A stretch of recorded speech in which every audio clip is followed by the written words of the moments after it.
नवा ज़बूर। अदलो इंसाफ के लिए खुदा की शुक्रगुजारी। मैं अपने पूरे दिल से खुदावन की शुक्रगुजारी करूंगा। मैं तेरे सब अजीब कामों का बयान करूंगा। मैं तुझ में खुशी मनाऊंगा और मसरूर हूंगा। ए हक ताला, मैं तेरी सिताइश करूंगा। जब मेरे दुश्मन पीछे हटते हैं तो तेरी हुजूरी के सबब से लग़ज़िश खाते और हलाक हो जाते हैं, क्योंकि तूने मेरे हक की और मेरे मुआमले की तायीद की है। तूने तख्त पर बैठकर सदाकत से इंसाफ किया। तूने कौमों को छिड़का, तूने शरीरों को हलाक किया।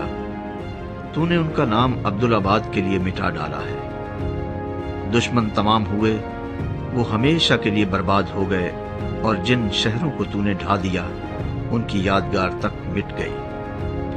लेकिन खुदावंद अब तक तख्तनशीन है। उसने इंसाफ के लिए अपना तख्त तैयार किया है, और वही सदाकत से जहान की अदालत करेगा।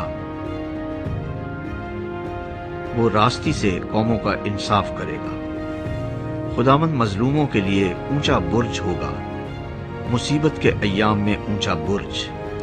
और वो जो तेरा नाम जानते हैं तुझ पर तवक्कुल करेंगे, क्योंकि ऐ खुदावंद, तूने अपने तालिबों को तर्क नहीं किया है। खुदावंद की सिताइश करो जो सयून में रहता है। लोगों के दरमियान उसके कामों को बयान करो, क्योंकि खून की पुरसिश करने वाला उनको याद रखता है। वो गरीबों की फरियाद को नहीं भूलता। ऐ खुदावंद, मुझ पर रहम कर। तू जो मौत के फाटकों से मुझे उठाता है, मेरे उस दुख को देख जो मेरे नफरत करने वालों की तरफ से है, ताकि मैं तेरी कामिल सिताइश का इजहार करूं। सयून की बेटी के फाटकों पर मैं तेरी निजात से शादमान हूंगा। कौमें खुद उस गड्ढे में गिरी हैं जिसे उन्होंने खोदा था।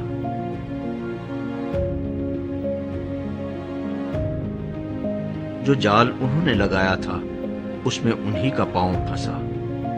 खुदावंद की शोहरत फैल गई। उसने इंसाफ किया है।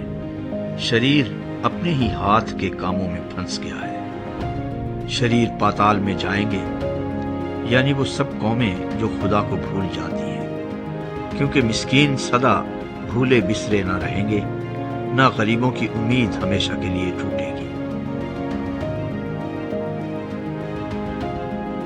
उठ ऐ खुदाबंद, इंसान गालिब ना होने पाए। कौमों की अदालत तेरे हुजूर हो। ऐ खुदावंद, उनको खौफ दिला। कौमें अपने आप को बशर ही जाने।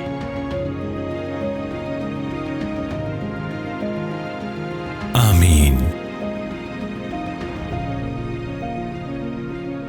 हमारे चैनल बाइबल प्रेयर्स उर्दू को सब्सक्राइब कीजिए और इस वीडियो को अपने दोस्तों के साथ, अपने रिश्तेदारों के साथ शेयर कीजिए।